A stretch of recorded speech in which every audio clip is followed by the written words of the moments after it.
پہلے تو میں نے مسلمانوں کے اخلاق سنے تھے، اب تو میں نے دیکھ بھی لیے، پر یہ بتا جب 12,000 آیا تھا جان کیوں نہیں چھڑائی؟ تو حضرت چارہ کاٹتے کاٹتے رو پڑے، فرمانے لگے تو نہیں نہ جانتا یہ بیٹیاں سانجھی ہوتی ہیں، پتہ نہیں نا؟ میرے رسول پاک نے تو حاتم تائی کی بیٹی کے سر پہ کپڑا رکھ کے کہا تھا بیٹیاں برابر ہوتی ہیں، تو یہ نہیں پتا جب اس کی 6 بیٹیوں کی شادی ہوئی ہے میرے اندر روحانیت کتنی بڑی ہے۔ فرمایا پھر 12,000 آیا ہے تو 2-4 بچیاں پھر گئی ہیں، تجھے نہیں پتا میں اندر سے راضی کتنا ہوں، میں تیری نوکری کرتا رہوں گا، پتہ نہیں اللہ کتنی بیٹیوں کو بیاہ دے گا۔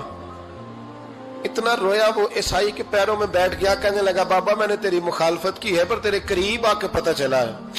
کہ تو بہت اونچے اخلاق کا مالک ہے، اور اگر تیرا یہ مقام ہے تو تجھے اخلاق سکھانے والے محمد عربی کی شان کتنی ہوگی۔ ظالم کی بولیے جاتے نہیں لوگ جھوٹے گواہ بن کے، وکیل صاحب کو نہیں پتا ہوتا کہ یہ بندہ مجرم ہے جو میرے پاس آیا، کیا مجرموں کے وکیل نہیں ہوتے؟ بولے تو اس کو پتہ نہیں ہوتا وکیل صاحب کو کہ یہ صاحب مجرم ہے میرے پاس مقدمہ لے کے آئے، اور اگر بے ادبی نہ ہو جائے تو میرا خیال ہے قاضی عدالت کو بھی پتا ہوتا ہے کہ مجرم کون ہے اور مظلوم۔ میرے نبی پاک صلی اللہ علیہ وسلم نے اس قدر زیادہ سختی فرمائی اس مسئلے میں، فرمایا جس کو پتا تھا کہ فلاں آدمی ظالم ہے،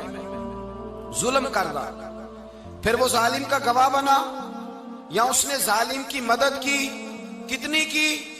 شارحین لکھتے ہیں چاہے اس نے ایک جملہ بول کے کی، چاہے ایک، سارے بولیے، چاہے ایک غریب کو اس نے ظلم کیا تو کہتے ہیں علاج یہ سی، چاہے ایک جملہ بول کے کی، شارحین اس حدیث کی شرح میں لکھتے ہیں ایک جملہ بول کے چاہے مدد کی، جس بندے نے کسی ظالم کی مدد کی کسی مقدمے میں یا کسی صورت میں اور اسے پتا تھا یہ ظالم ہے،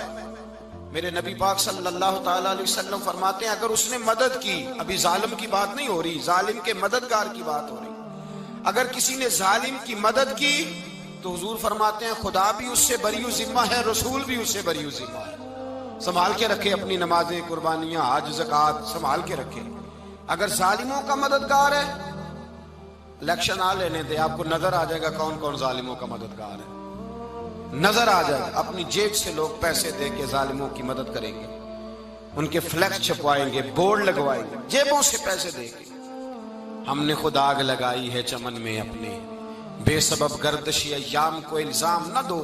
ہم نے خود نور کا ظلمت سے کیا ہے سودا، کر کے توہین سحر شام کو الزام نہ دو۔ ظالموں کے مددگار میدان میں آ گئے، یہ چھوٹا لفظ نہیں، میرے حبیب پاک صلی اللہ علیہ وسلم نے فرمایا جو ظالم کا مددگار ہے سن لے جو سجن کے ساتھ کچہری جاتا ہے، وہ یاد رکھے جو دوست کا گواہ بنتا ہے، وہ یاد رکھے جو کہتا ہے میں مانگی گیا تھا، مجھے بلایا گیا تھا قبضہ چھڑانے کے لیے کسی غریب بیوہ کی جائیداد پہ، وہ سن لے تو مدد کر کے نہیں آیا، تو خدا کے ذمے سے نکل گیا ہے۔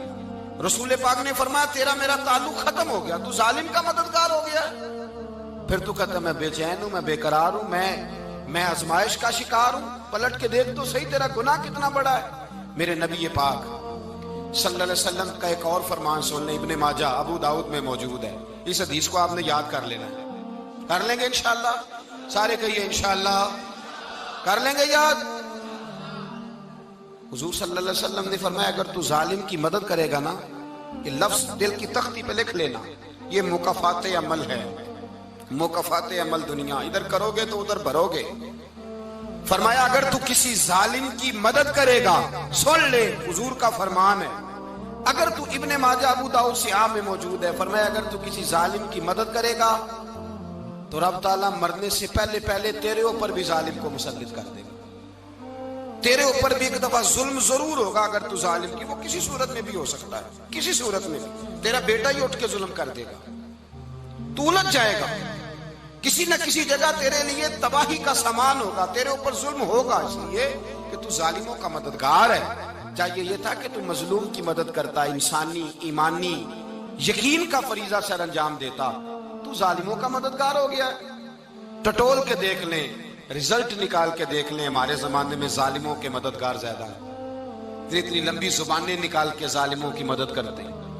بڑے بڑے کالم نویس اللہ نے انہیں قدرت دی لکھنے کی، تو اپنا قلم ظالموں کی مدد میں خرچ کرتے ہیں۔ وہ لوگ جن کو اللہ تبارک و تعالیٰ نے قدرت دی، ہمت دی، طاقت دی، کچھ لوگ ان کے حلقہ احباب میں، وہ اپنے لوگوں کو استعمال کر کے ظالموں کی مدد کرتے ہیں،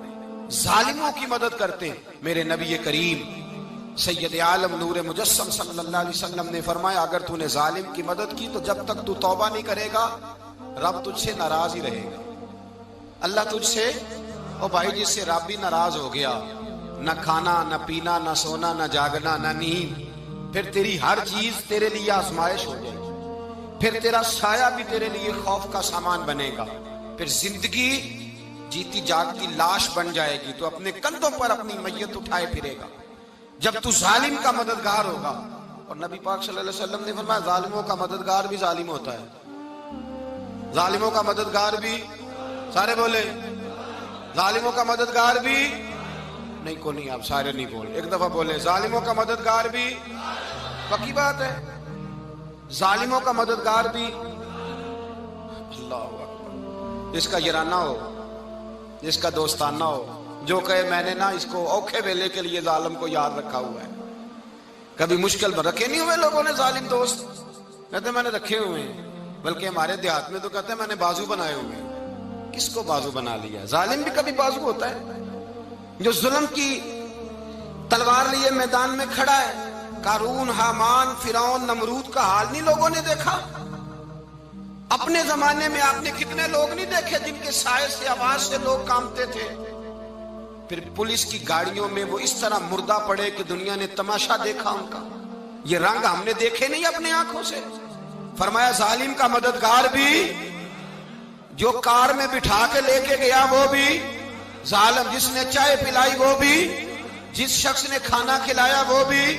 جو کچہری تک ساتھ گیا وہ بھی، جس نے فلیکس کے نیچے، بڑے شرابی کے نیچے چھوٹی اپنی فوٹو لگائی وہ بھی،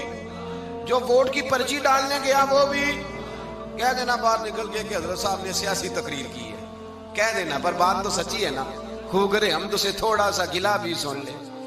خوگرے حمد سے تھوڑا سا بھی گلا۔ امام مالک کے پاس ایک